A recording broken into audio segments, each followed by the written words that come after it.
السلام عليكم ورحمة الله، مرحبا بكم معايا في فيديو جديد. اليوم اجي نقدم لكم طريقة تحضير كريم كراميل بدون بيض وبدون فرن. غادي نستعملوا فقط هذا الفلون ديال درهم. هذه واحد التحلية اللي سريعة وسهلة بزاف وكتجي هائلة بمذاق الكراميل، فنتمنى انكم تجربوها بهذا المقادير اللي غنقدم لكم وبهذه الطريقة، فاكيد اكيد اكيد غادي تعجبكم بزاف. بلا ما نطول عليكم نمروا لطريقه التحضير. اول حاجه غادي ناخذ واحد المقلاة، غادي نضعوا فيها نصف كاس ديال السكر سنيده، وغادي نخليوه بحال ما هكذا على نار مهيله حتى كيذوب وكيولي كراميل.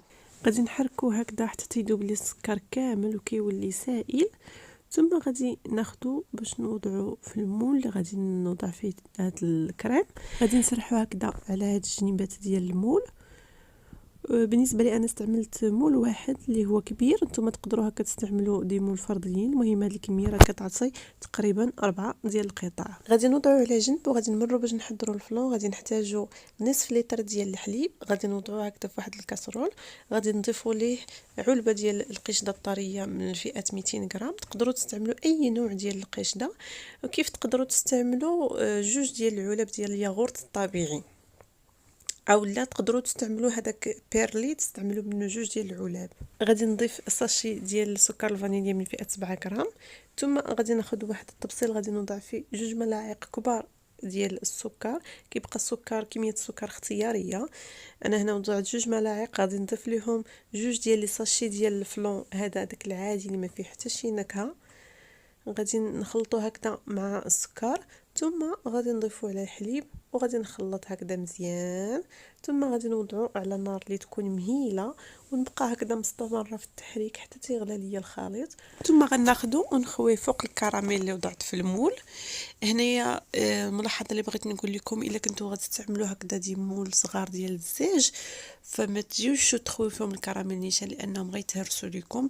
وضعوهم في واحد الاناء هكا اللي يكون فيه شويه ديال الماء سخون وخليوهم حتى تيسخنوا، عاد خوي فوقهم الكراميل.